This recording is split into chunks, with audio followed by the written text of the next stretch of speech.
긍휼히 풍성하신 아버지 하나님, 참 이 오늘 예배를 축복하여 주시고 이 밤에 아버지 하나님 주의 진리의 영이 참 우리의 눈을 열어주심으로 하나님을 알게 하시고 하나님이 부르심의 소망과 목적이 무엇인지 알게 하심으로 우리가 정말 하나님 앞에 귀하게 쓰임받게 하여 주시고 또 든든히 세워지는 믿음의 사람들 될 수 있도록 축복하여 주셔서 아버지 하나님께서 오늘 이 시간에 은혜를 베풀어 주시고 능력으로 역사해 주실 줄 믿고 감사하며 예수님의 이름으로 기도드립니다. 아멘.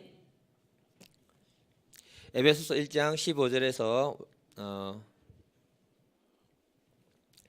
19절까지 같이 한 절씩 교독하겠습니다. 이로 말미암아 우리 주 예수 안에서 너희 믿음과 모든 성도를 향한 사랑을 나도 듣고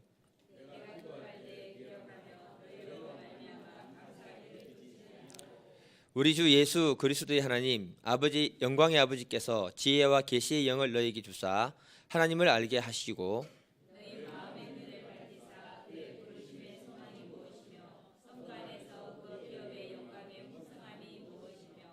그의 힘의 위력으로 역사하심을 따라 믿는 우리에게 베푸신 능력의 지극히 크심이 어떠한 것을 너희로 알게 하시기를 구하노라. 아멘. 우리 제목 같이 한번 읽어보겠습니다. 시작. 신앙생활을 하다 보면은 하나님을 아는 것이 우리의 인생에 굉장히 중요한 목적인 줄 믿습니다. 누가 무슨 말을 했는지 모르겠는데요. 무엇이든지 알면 보이고 알지 못하면 보이지 않는다고 이렇게 얘기를 했습니다. 근데 그 말이 굉장히 중요한 것 같아요. 예수를 아는 사람들이 작품을 보게 되면은 무슨 의미인지를 잘 안다고 합니다. 근데 예수를 모르는 사람은 보면 설명해줘도 그것이 잘 이해가 안 될 때가 굉장히 많습니다. 건축을 아는 사람을 만났는데요. 그분은 건축을 통해서 굉장히 많은 것들을 얘기하시더라고요. 제가 가이드를 하면서 어떤 분들을 만났냐면은 대학 교수 그룹들을 이렇게 가이드 한 적이 있습니다. 근데 굉장히 난감한 게 뭐냐 하면은 한 분야에 다 박사학위를 가진 사람들이잖아요. 그때 누가 오셨냐면은 그 그리스 로마 신화를 썼던 이윤기 박사님이 그 선생님이 교수 그룹을 데리고 오셨거든요. 회사에서 누가 이 사람들을 맡아서 가이드 할 것이냐. 가이드끼리 이제 논쟁이 일어났는데 제가 맡았습니다. 그리고 기도할 때 하나님 지혜를 주세요. 어떻게 할까요? 그랬더니 마이크를 그들에게 넘겨라 이런 그런 지혜를 주셨습니다. 그런데 재밌는 건 뭐냐? 제가 잠깐 설명하고 마이크를 넘기니까 교수님들이 얼마나 설명을 잘하시는지. 미술을 전공한 그 교수님이 미술을 딱 보는 순간에 설명을 그렇게 잘하는 거예요. 그래서 제가 막 받아 적었습니다. 그 다음에 건축을 전공한 교수님이 성소피아 사원 있죠. 성소피아 사원을 갖다가 들어가더니 자기가 가이드 하겠대요. 하세요. 따라갔는데 제가 알지 못하는 것들을 얼마나 설명을 많이 하는지 그때 받아 적었습니다. 굉장히 많이 배우는 시간이 됐죠. 가이드 마칠 때쯤 되니까 그분들이 뭐라 하느냐 내보고 명가이드래요. 왜냐하면 가이드가 겸손하게 마이크 넘겨주고 열심히 공부하는 모습을 보고 은혜를 받은 것 같아요. 교수님 앞에서는 열심히 공부하는 학생의 모습을 보여줘야 은혜를 받는 것 같습니다. 사람들은 모든 세계를 다 알 수가 없습니다, 여러분. 각자 영역이 있습니다. 근데 그 영역에서도 내가 아는 만큼만 보인다는 거죠. 신앙의 세계도 마찬가지라고 생각합니다. 제가 아는 만큼 여러분들에게 말씀을 전달할 수밖에 없습니다. 솔직하게 그렇습니다. 그러니까 우리가 신앙생활하면서 이론적인 것들을 갖다가 어떻게 해서 전달할 수도 있겠지만 저는 중요하게 생각하는 건 뭐냐면 내가 경험하고 살아계신 하나님을 전달하는 것이 나는 더 중요하다고 저는 개인적으로 그렇게 생각합니다. 될 수 있으면 내가 경험했던 그런 얘기 있으면 저는 적극적으로 얘기하려고 애를 쓰고 있습니다. 근데 오늘 본문에서 사도 바울이 우리에게 요구하는 것이 뭐냐? 17절을 같이 한번 읽어보겠습니다. 17절 시작.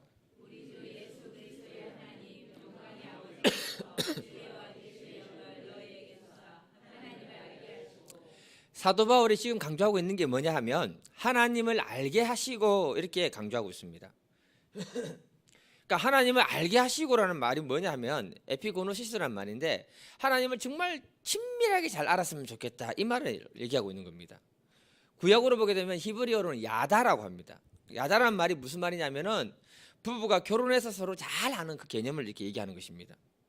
그러니까 사도 바울이 말하기를 너희들이 하나님을 정말 친밀하게 잘 알았으면 좋겠다. 결국 하나님을 깊이 경험해봤으면 좋겠다 이런 식으로 우리에게 얘기하고 있다는 겁니다. 우리가 하나님을 깊이 있게 경험해 보지 않으면 하나님을 알 수 없는 존재가 우리가 무리들인 것입니다.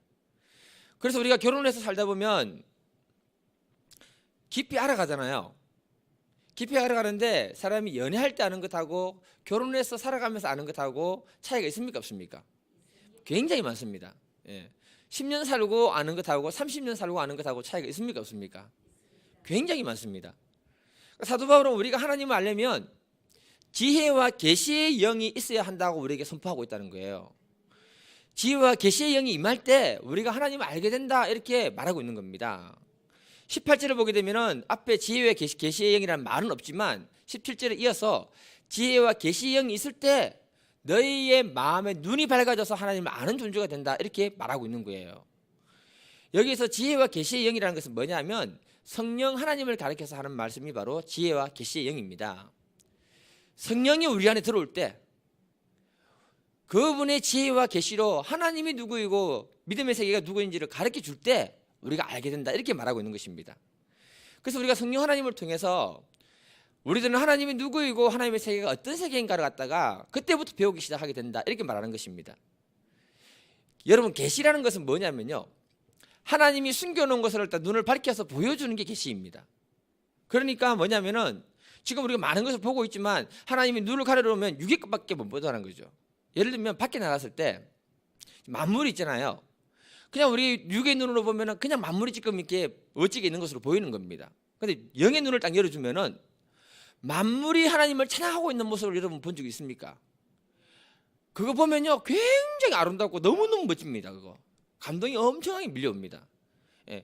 그때 계시의 눈이 열려서 그런 하나님의 세계를 갖다가 설명해주고 있는 것을 이렇게 우리가 알게 되는 거예요. 지혜라는 것은 뭐냐면 하나님의 관점으로 인생을 보면서 분별력을 가지는 것을 말합니다. 우리가 하나님의 관점에서 말씀을 통해서 관점에서 보게 되면은 지금 내가 하는 이 행동이 망하는 행동인지 내가 복을 받는 행동인지를 성경은 명백하게 기록해놨기 때문에 내가 깨닫게 되는 거예요.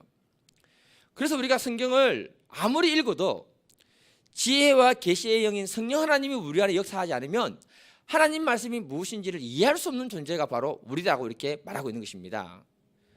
그래서 우리는 늘 기도를 해야 되는 게 뭐냐면은 하나님이 지혜를 열어주시고 하나님이 그 계시의 영으로 우리 눈을 열어주실 때 하나님 말씀이 알고 하나님의 세계가 보일 수 있도록 우리가 늘 기도할 수 있기를 간절히 기도드립니다. 마태복음 16장 16절 한번 읽어보겠습니다. 마태복음 16장 16절 시작.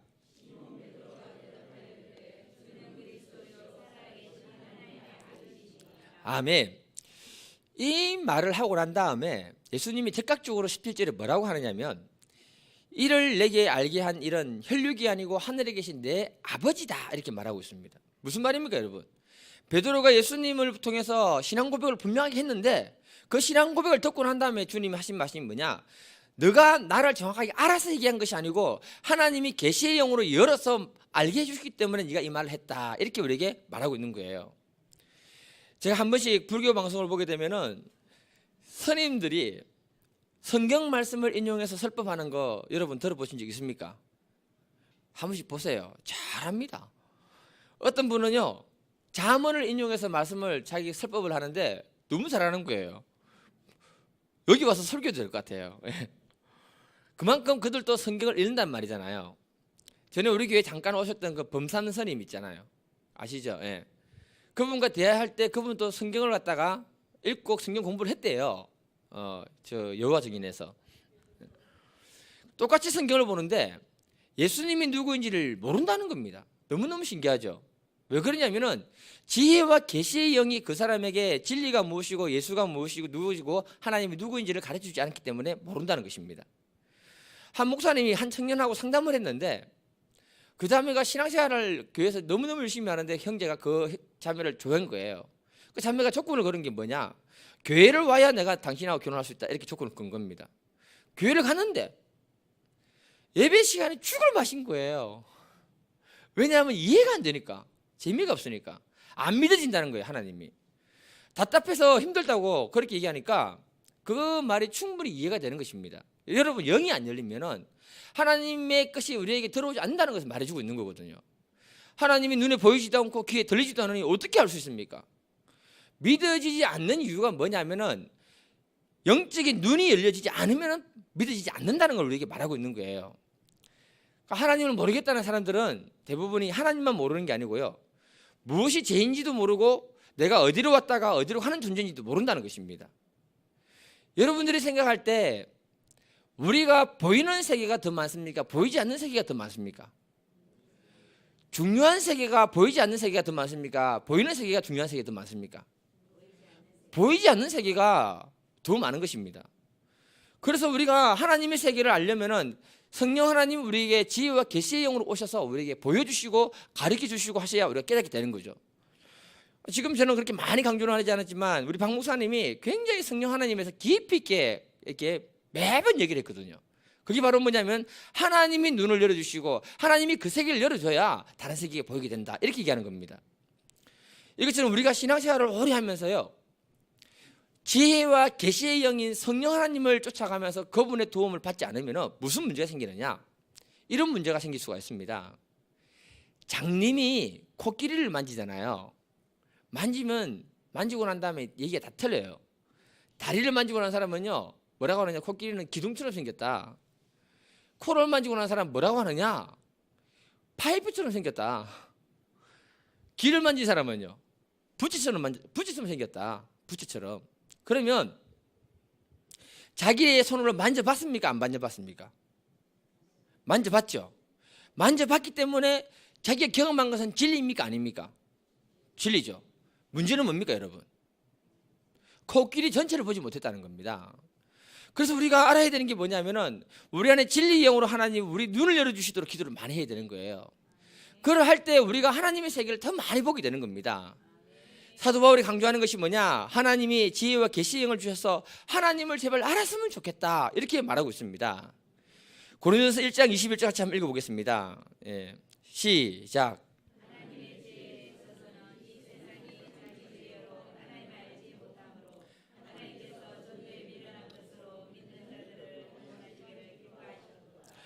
이 세상의 지혜로는 하나님을 알 수 없다고 손을 딱 그어놓았습니다.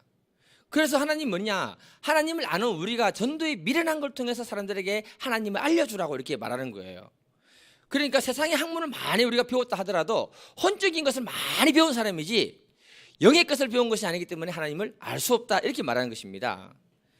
어떤 집사님이요, 전도를 했는데 자기 집안에 시누이 3명이 유명한 보살인 거예요.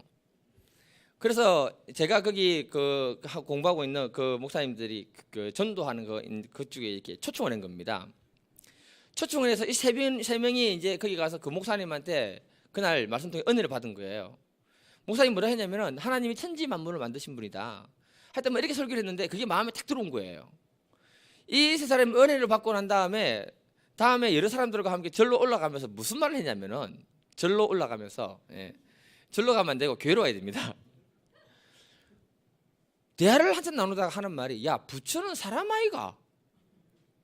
하나님은 사람을 창조했잖아. 그러면 하나님이 더 큰 것이 아니야? 이렇게 얘기를 한 거예요.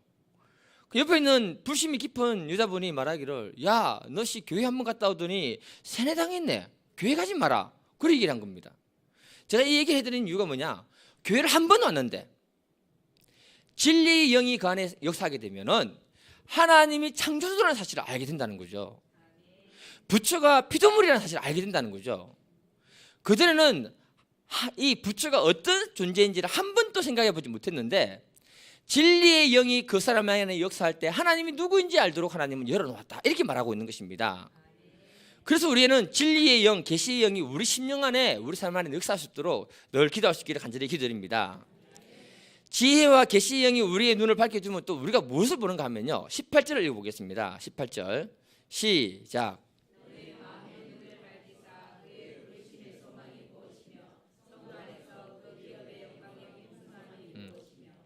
성령 하나님이 지혜의 계시의 영으로 우리의 눈을 밝혀주시면요, 우리가 알게 되는 게 뭐냐 하면은 우리를 부르신 부르심의 소망이 무엇이다, 무엇인지를 알게 된다, 이렇게 말합니다.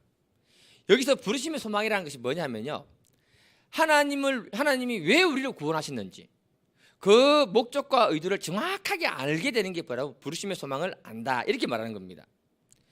여러분, 하나님이 우리를 왜 구원하셨는가 그 사실을 정확하게 알게 되면은 우리는 방황하는 인생으로 살지 않게 되는 줄 믿습니다. 이 에베소서를 보게 되면요, 에베소서 4장 4절을 보게 되면 몸이 하나요 성령 또 한 분이시니 이와 같이 너희가 부르심의 한 소망 안에서 부르심을 받았다. 에베소 4장을 가보게 되면은 에베소 교회 안에 유대인들과 이방인들이 섞여 살았습니다. 그런데 이들 사이에 갈등이 굉장히 많은 얘기를 갖다가 많은 갈등을 얘기하고 있는 거예요.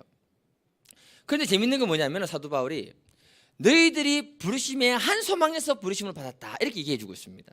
이건 뭐냐? 너희들이 이방인이고 유대인이지만 주님의 교회에 들어와서는 주님의 몸된 교회를 세우는 데 있어서 한 부르심을 받은 사람들이다 이렇게 얘기해 주는 거예요. 그래서 너희들이 서로 사랑하고 하나 되어라 이 얘기를 갖다가 사당에서 굉장히 많이 얘기하고 있습니다. 하나님이 우리를 부르신 목적이 이렇게 됩니다. 여러분 4장 11절 12절을 같이 한번 읽어보겠습니다. 시작. 그가 어떤 사람은 사도로, 어떤 사람은 선지자로, 어떤 사람은 복음을 전하는 자로, 어떤 사람은 목사와 교사로 삼으셨으니 이는 성도를 온전케 하며 봉사의 일을 하게 하며 그리스도의 몸을 세우려 하심이라. 하나님이 각 사람을 다 불렀는데 직분이 다 다르다고 합니다. 여러분, 중요한 것은 내가 어떤 직분이든지 부르심을 받았다면 그 직분이 나를 온전하게 만들고 그 직분이 주님의 교회를 세우는 데 쓰임받도록 하고 그 직분이 우리를 하나님 부르심의 소망이 있는 그 목적대로 이끌어 가신다 이렇게 얘기하는 거예요. 그래서 우리는 직분이 다르고 역할이 다르더라도 하나가 되어서 하나님의 몸된 교회를 섬겨야 한다는 것을 사당에서 얘기해 주고 있는 것입니다. 에베소 4장 2절에 보게 되면 모든 겸손과 온유로 하고 오래 참음으로 서로 사랑 가운데 용납하라. 우리가 주님의 몸된 교회를 세워나가기 위해서 주님께 부르심을 받은 사람들이라면 서로 좀 참고 용납하고 주의 몸된 교회를 같이 세워가자 이 얘기를 하고 있는 거예요. 그때 우리가 온전한 믿음의 사람으로 성장하게 되고 그때 주님의 교회를 세우는 멋진 사람들로 쓰임받게 된다 이렇게 이해하고 있는 것입니다. 여러분, 우리가 하나님 앞에 서게 되면 하나님이 우리를 직분을 뭐라고 부를까요? 여기서는 목사고 장로고 권사고 집사고 해서 하늘나라로 올라가는데 천국 가면 하나님 우리를 뭐라고 부를까요? 성도, 제사장이라고 부릅니다. 제사장이라고. 무슨 말이냐면 하늘나라 가면은 저와 여러분들의 직분이 똑같다 다르다? 똑같다. 이 땅에서는 뭐다?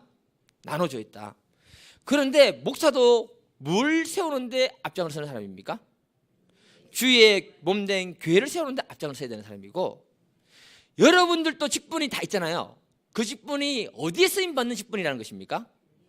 주의 몸된 교회를 바르게 세우는데 그 쓰임받는 존재들이라는 거예요. 그 쓰임을 어떻게 쓰임받는가에 따라서 하늘나라 갔을 때 똑같은 제사장이지만 그 상급이 달라진다 이렇게 말하고 있는 것입니다.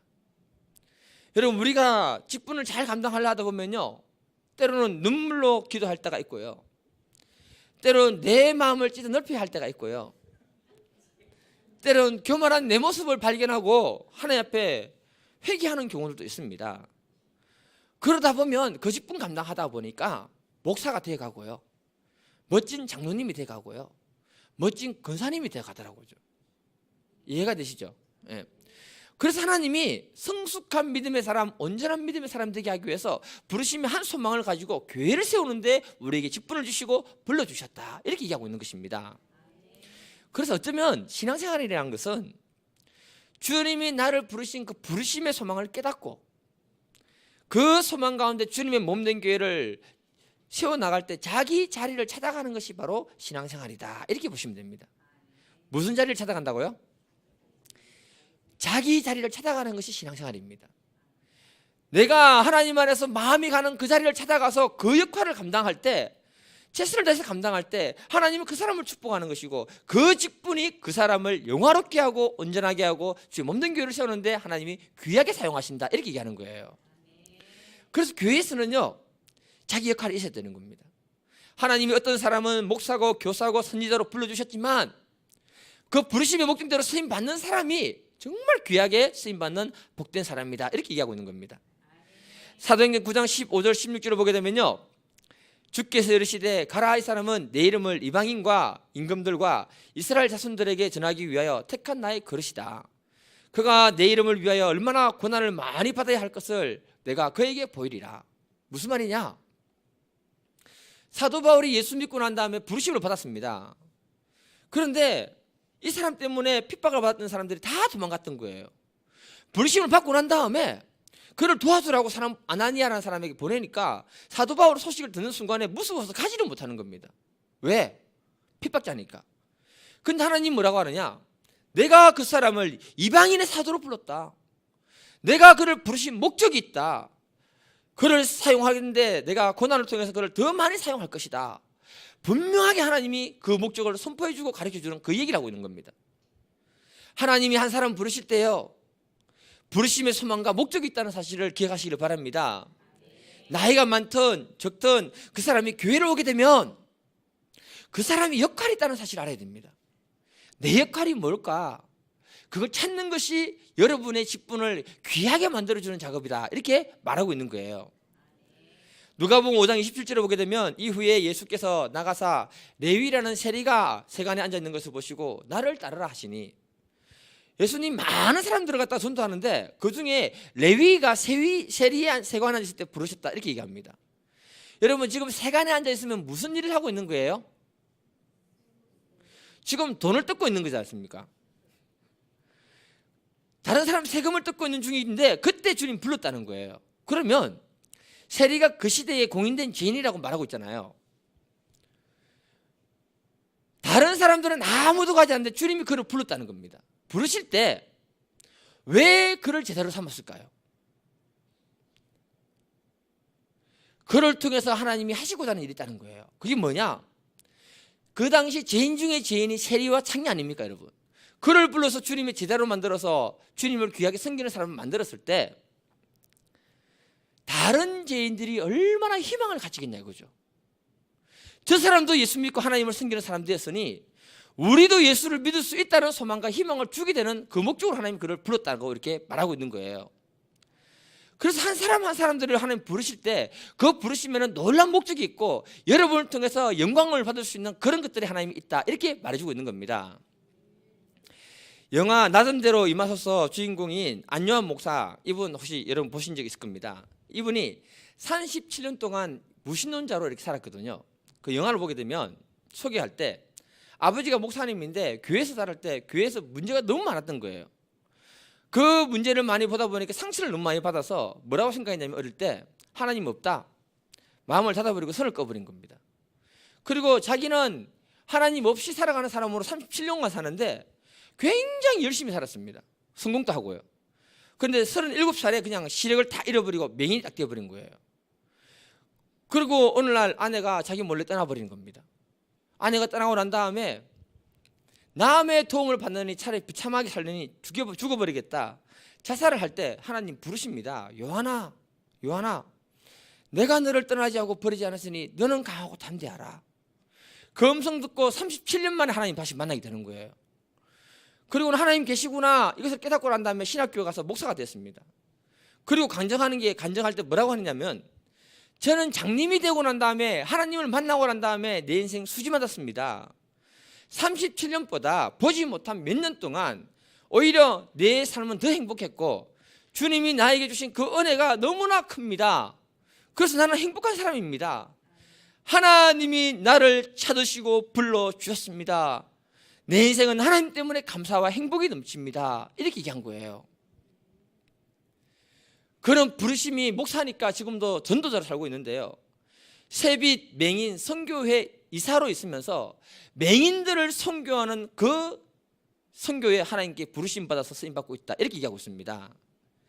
다시 말해서 하나님은요 사람들을 부르십니다. 여러분 불러서 이 몸된 교회를 섬기는데 귀하게 사용한다는 거죠. 그래서 저는 무슨 생각을 가지느냐, 저희 교회에 오신 분들이라면 남녀노소 가릴 것 없이 자기 자리를 찾아가서 그 10분에 맞게 주의 몸된 교회를 잘 섬길 수 있도록 우리가 열어주고 또 그곳에 우리가 같이 합류해서 섬기는 그런 믿음의 역사가 일어날 수 있도록 우리가 기도를 많이 해야 할 줄 믿습니다.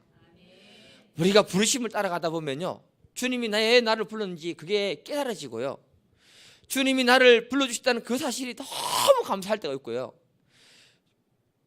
지나면서 무슨 마음이 드냐면 나 같은 사람도 하나님 불러주신구나, 이 은혜를 경험할 때가 굉장히 많습니다.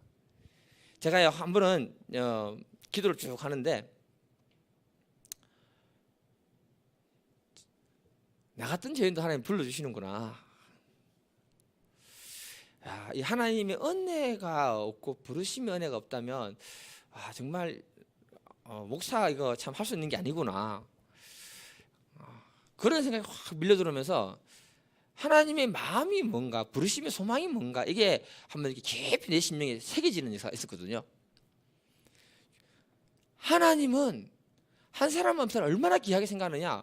그 부르심의 소망대로 불러서 주님의 몸된 교회를 세울 때 하나님이 굉장히 귀하게 생각한다는 것을 갖다가 가르쳐 주시더라고요. 그래서 여러분 한 사람 한 사람이 이 교회에 굉장히 소중한 사람이라고 하나님은 말하고 있는 것입니다.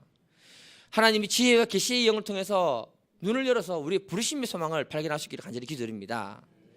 순종하기 힘들지만 순종해서 따라가 보니까 하나님의 축복이 있더라. 내가 순종해서 따라가다 보니 이 십자가 지어야 되니까 무엇을 배우느냐? 기도를 배우게 되고요. 이 직분 감당하려고 하다 보니 주님이 주신 은혜를 깨닫게 되고요. 이 직분 감당하려고 하다 보니 내 마음을 찢어 넓혀야 되는 것을 배우게 되고요. 그래 하다 보니 하나님이 나를 직분자로 세워가고 목사로 만들어가는구나, 이것을 굉장히 많이 경험하고 누리고 있습니다.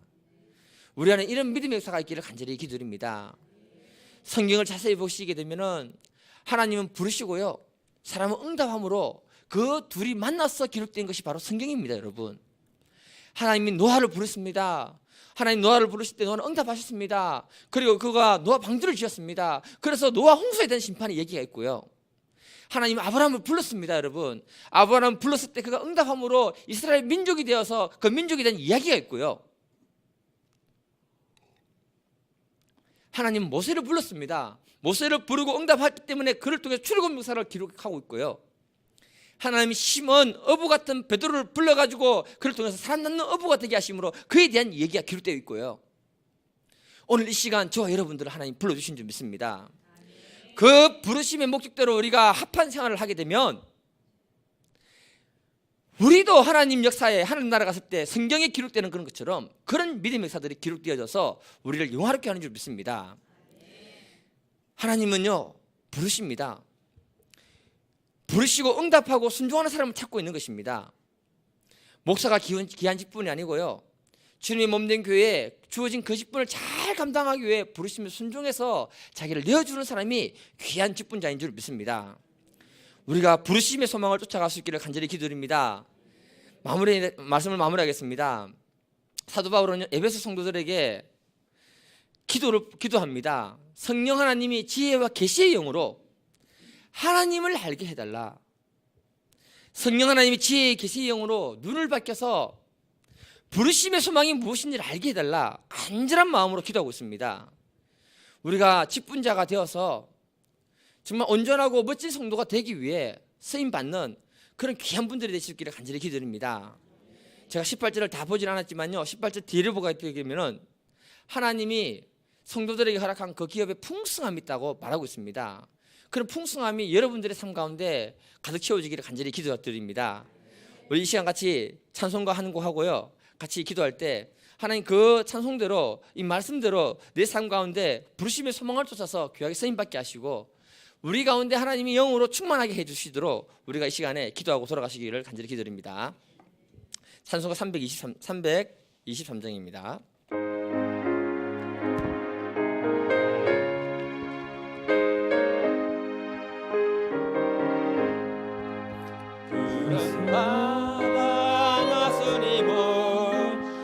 어디든지 가오리다. 너무나 즐거우나 주만 다. 323장입니다. 어느 누가 막으리까? 주급인들 막으리까? 어느 누가 막으리까? 주급인들 막으리까? 악을 골자 빈들에도 복음 들고 가오리다.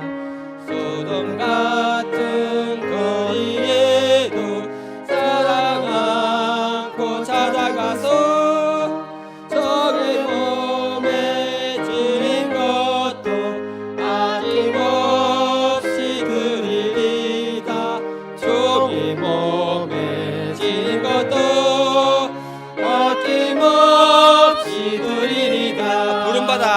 푸른 바다 나스리모 어디든지 가오리다. 외로우나 즐거우나 숨은 따라가오리니 어느 누가 막으리까 죽음인들 막으리까 어느 누가 막으리까 죽음인들 막으리까 악을 골짜 빈들에도 복음 들고 가오리다. 소돔 같은 거리에도 사랑 안고 찾아가서 종이 몸에 지닌 것도 아낌없이 드리리다. 종이 몸에 지닌 것도 아낌없이 드리리다. 존귀 영광 모든 것에 주님 홀로 받으소서. 멸시전대 십자가를 제가 지고 가오리다. 이름 없이 빛도 없이 감사하며 섬기리다. 이름 없이 빛도 없이 감사하며 섬기리다. 우리 시간 같이 기도하겠습니다. 오늘 이 시간에 진리의 성령께서 우리 심령 가운데 오게 하시고 하나님이 우리의 눈을 열어주셔서 하나님을 알게 하여 주시고 또 우리가 부르심의 소망이 무엇인지 알게 하심으로 하나님께 귀하게 쓰임받는 사람들 되게 하시고 그 기쁨 감당할 때 하나님 온전케 하시고 그 기쁨 감당할 때 주님 없는 길을 세우는 믿음의 사람 될 수 있도록 우리 시간 다 같이 한번 기도하겠습니다. 주여! 주여!